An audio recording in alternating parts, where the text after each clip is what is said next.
Bismillahirrahmanirrahim. At-ta'imu şakiru kasaimu sabir. Demek Ravah Tirmizi'de geletken, Tirmizi'de geliptir Peygamberimizden şükür kılıp tamaqtanıp atkan adam deydi. Al sabır karmap orozo tutkan adam siyahtуу derlenген. Bilesizler bu şükür kılуу bul insan üçün belgen iki nersenin biri. Allah Taala öyle atkan. İnnallaha ma'as sabirin. Allah öz aytып atkan. Albatta inna basa belgilеп aytkаны. Albatta dedi. Çındığında Allah sizin Robbiңер, жаратуучуңар sizlerge ырызкы берген, ырызкыны алган, ölüm türlük bergen, ölüm bergen. Жашоонун баардык хаятты түзгөн Allah дейт да. Sabırдуулар менен бирге. Кайсы нерсе сабыр десе, ибадат кылууда сабыр. Daarat alганга сабыр керек экен, гусул алганга сабыр керек экен, намаз окуганга сабыр керек экен, орзо тутканга сабыр керек экен, илим алышка сабыр керек экен, карасаңыз, зикир кылууга сабыр керек экен. Ибадаттагы сабыр кылгандарга некен Алла Таала айтат экен, биз ошолор менен биргемиз. Демек, кимде ким ниет кылып эле баштаса, Алла азза ва жалла ошол адамга некен ошол жолдон ачып берет деген сөз экен. Алла аны менен бирге деген сөзү, эгерде сен кыйналганда сабыр кылсаң, жокчулукта сабыр кылсаң, ооруда сабыр кыла турган болсоң, сага душманчылыкканда сабыр кыла турган болсоң, сен субханалла баардык адамзат чыдап кеткенде сабыр кыла турган болсоң, Аллах мени менен деп. Ошо менен инналлаха мa'ас сабир. Алла айтат, мен ошолор менен биргебиз, биз ошолор менен биргебиз. Бул биринчиси экен. Инсан ушундай экен, сабыр кылыш керек экен. Эми карагыла. Экинчиси ошо шүкүр. Алла Таала фазкуруни азкуркум вашкуру ва ла такфурун дейт. Жөн айтып Алла Таала биринчи зикирде айтат экен. Эгерде силер бизди эстеген болсоңор, биз силерди эстейбиз. Аны эгер силер бизге шүгүрчүл болгон болсоңор, биз берген неаматтарга жакшылыкка шүгүр кыла турган болсоңор, биз берген жакшылыктардын кайсы неаматтардын баардыгына Алла өзү айтып атпайбы? Силер бизди неаматтарыбызга шүгүр айтып албайсыңар дейт.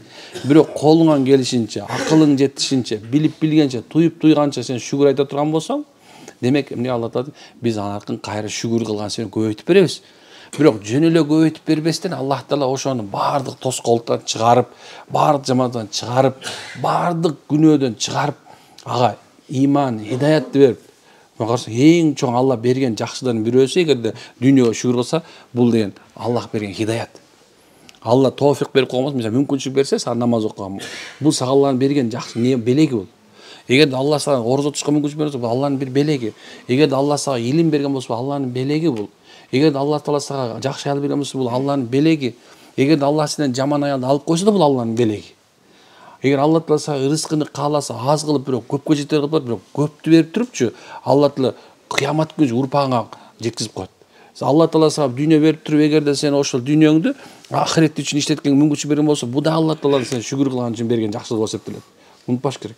Ал көп аябай. Эми ошону айтып аткан. Эми дейт, шүгүр кылып да таам болгон нерсесине шүгүр кылып. Мисалы бүгүн бирөөнө бир кусок мындай бир эми берилди, курма. Айшенин өзү айтат го, кээ бирде ушундай болот эле биздин үйдө дейт.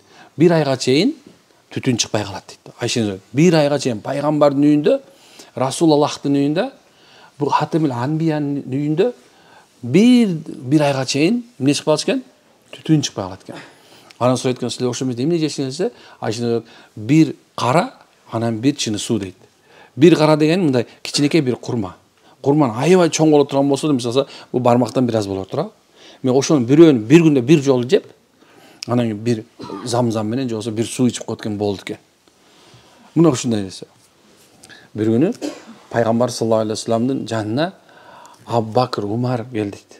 Анан кийин баягы Умар кичине чыдам мындай өз күчтүү болгон чыдам азыраак экен да. Я Расулалла, ачка болгон менен субхан дейт, мунафыктарга ачка ушундай бир көрүнбөйүн деп дейт, курсагыма таш байлап алдым дейт экен. Абу Бакр чыдабай айтат, я Расулалла, мен да ушинтип алдым дейт экен. Пайгамбар саллаллаху алейхи вассалам, машаллах дейт экен да, алды көрсөп, бирок тигилер бир-бирден болсо пайгамбар экини байлап алыптыр да. Эми кара, пайгамбар саллаллаху алейхи вассалам ушундай шүгүргө ушундай өзгөчө көңүл бурганын карабайсыңарбы? Качан пайгамбар саллаллаху алейхи вассаламдын маасум, сен күнөөң жок делгенде баардык сахабалар билди, уже пайгамбардын күнөөсү жок, эч нерсе күнөө жок. Пайгамбар күнөө кылбайт тура, маасум таза. Эми ошондо пайгамбар саллаллаху намазга туруп, буттары шишип кеткен намаз окуп атканда, баягы Айша энебиз жана ушундай ыйлап аткан, я Расулалла, Алла Таала сенин күнөөңдү кечирип салбадыбы? Сиздин эчтеги күнөөңүз жок да.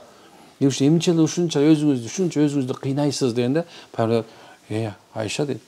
Алла Таала ушундай кылып коюп, мага күнөөсү жок кылып, эди пайгамбар кылып койгонуна, силер үстүңөрдө ушундай бир дин алып келип берген пайгамбар кылып койгонуна, мага китеп берип койгонуна, мен элчи кылып койгонуна мен шүгүр айтпаймынбы? Мен Алланын шүкүрчүл пендеринен болгум келет деп эмнекен пайгамбар айткан. Шүгүр ушундай нерсе да, ал көзгө көрүнбөйт, бирок ал сенин жүрөгүңдө болот. Эгер ошол жүрөгүңдө шүгүр кыла турган тил, карасаң шүгүр кыла турган тил, сабыр кыла турган дил экөө кошула турган болсочу, анда машаллах. Сен кичинекей бир оозуңа бир нерсе салып турупчу, жей турган болсоң, ушу я Алла, ушул нерсе мен каниет кылдым десең, Алла ушундай экен, ошол сен менен шипа да, тойгузуу дагы, ташналыкты, суусундукту кетирип, Алла Таала баары жерин жайма жыгалат экен да. Ошол пайгамбар ушу орозо кармагандын эмне экен, кандай экен? Эмес экен? Сабырдуу бол, орозо туткан сыяктуу экен. Демек шүгүрдүн аркасында сабыр бар бекен? Дайым айтып берем да. Көп адамдар мындай наалышат да. Болдоки иш болбой калды. Болдоки болбой калды. Бир жолум ачылабы? Кээ бирлер кармап мына собан кармап туруп, болдоки жолум ачып берчи. Мен кантип ачам, гаишник билем. Тамаша бирок субханалла. Эми баягы бизде кыргызча бир сөз да, ама ал менден деле тилеген жок, просто бир айтып атат да. Ошо бир жолум качан ачылат мен? Бир нерсе боламбы? Анан үйүңүз бар? Бар. Машинаңыз бар? Бар. Просто биз мурун көбүрөккө көнө түшкөнбүз да, азыраак болгон да. Эми жетпей жатат бизгечи. Биз ушундай адам бат нерсе, жакшы нерсе бат көнөт да, комфорткочу. Алла Таала байлыкты берет да, сенден карап турат. Ушул нерсени кандай колдонор экен депчи. Алла мындай жөн берип коелу, мен көбөйтүп ал дебейт. Алла ушуну байлыкты берип сынайт. Анан эгерде ошол нерсе көп баштаганда Алла тик деп кесип коет да. Баягы түшүнбөй каласың, кантип чалым жыгылаңчы. Анан баягыны кубалап жетем деп атып стресске чыгып калат адамдар. Эми бай болгондо ошого шүгүр кылыш керек. Анан кедей болгондо ошого шүгүр кыла турган болсоңчу, кедей болсоң бай кылат, бай болгон болсоңчу, Алла да дагы көбөйтүп берет. Алланын закону ушундай. Мен көп айтам ушул нерсе, аябай жагат. Өзүмдү да постоянно ушул нерсени аябай көп айтып өзүмө сабак иретин алам. Бир күнү Муса пайгамбар, Муса алейхиссалам, Муса каламуллах, Алланын каламы билесиң.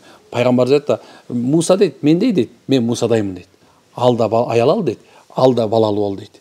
Ал да кой бакты, мен да кой бактым дейт го пайгамбар. Муса экөөбүз бирдейбиз дейт. Куранда 70% Мусанын баянын билесиңер, Тавраттын китептин ичинин баян айтат. Таврат эли жөнүндө айтат, субханалла. Жөн айтылбайт. Анан Муса алейхиссалам келатса бирөө айткан. Ушундай бирөө чыгып, колунда кетмен деп чоор баскан, ушундай эметкен. Анан Алланын элчиси, токто, каламулла, токточу. Эмне болду? Эми качан жыргайм бир? Качан бир мындай бир адамча жашайм дегенде бар го. Эми болду, качан адам жашайм дейт го. Кайдан билем. Анан субханалла, Алладан сура дейт. Макул. Алдан бир бай, сахи болгон бир адам чыгыптыр дагы.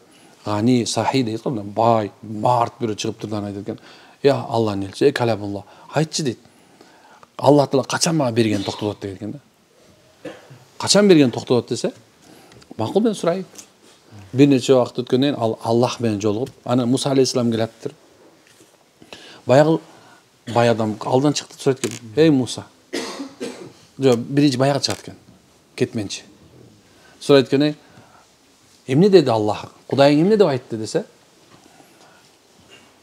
Шүгүр кылсын деп айттыр. Алла шүгүр кылсын деп атат сен десе, энеңди ырайын деп турмун айтканчы. Кетмен өрсү. Качанга чейин шүгүр кылам деген экен да. Болду сага берилбейт деген. Алла бербейт шүгүр болгондо, шүгүр кылган, ал кетмен ырыт дейт да. Ошондой эле баягы бай келип, эмне болду дейт Муса, мен качан токтойт десе, садака бергенди март болгондо токтот деген экен. Жок, мен андай кыла албайм деген экен. Мен берген сайын, мен берим келе берет десе, анда эч качан кедей болбойсуң дептир да. Көрсө ушул экен да. Алла Тааланын закону ушундай да. Кедей болсоң дагы, ишиң болбосо, шүгүр, алхамдулилlah деп тура турган болсоңчу, ошо мындай наалыбай. Билесиңер, садаканы кимге бериш керек десе, кээ бир алдын айтат экен, адамдардын арасында, момундардын арасында ушундай адамдар бар дейт. Алар кандай десем, жакшынакай кийинип алышат экен.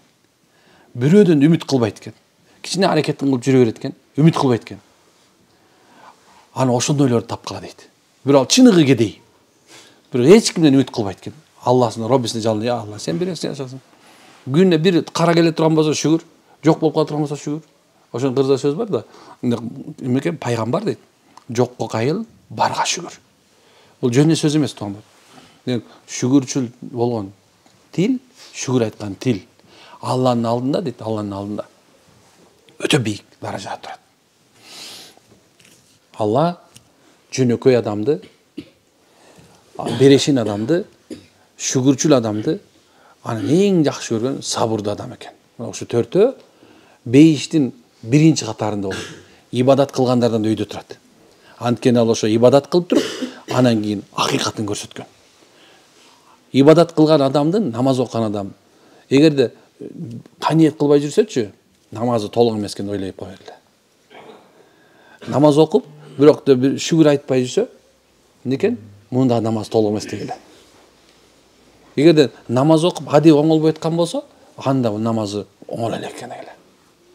Эгер намаз окуп, бирок субханалла күйөөсүнө итаат кылбаган болсо, некен? Анда намаз толук эмес. Эркектики да ошондой болуп эсептелет. Эң негизгиси, качан сен оозуңан шүгүр деген сөз, альхамдулилла, шүкруллах деген сөз чыгып турса, демек сен намаз окупсуң. Намазды окугандан да сен намазды тургузупсуң. Мына ушундай. Аракет кылабызбы иншалла? Шүгүр кылалы, баарыбыз. Сабыр кылалы, машалла. Анан эң чоң нерсе бар туугандар. Биз бири-бирибизге дуа кылып туралы. Бири-бирибизге. Анткени момундун куралы дуа. Эгерде биз бири-бирибизге дуа кыла турган болсокчу, ушундай деңгээл болот. Биз түшүнбөй калабыз өзүбүзчү. Мына ошо туруп Америкага дуа кылалы. Палестинага дуа кылалы. Араб биртугандарга, индиялыктарга, казакка, өзбекке, эч мына ошака дуа кыла турган болсок, анда бизге болот да. Алланын закону ушундай. Өзүңө каалаганды башка бирөөнө калып баштасаң, Алла сени эч качан үзүп койбойт алдан. Алла эч качан үзүп койбостон, кайра сага да берет ушун жерден. Пайгамбар айтат, кимдин дуасы кабыл болушун кааласа, анда жанында жокко дуа кылсын деген экен. Амин. Субхану хамди анта астагфиру ва атубу илейк. Аллахым бардык мусулмандын күнөөсүн кечирсин. Бардык мусулмандар шүгүр кылган тил, сабыр кылган дил, акылды жүргүзө турган, эң туура жолду таба турган пайгамбар саллаллаху алейхи вассалам жолдо жүрө турган жүрөк бергенден болсун. Рахмат.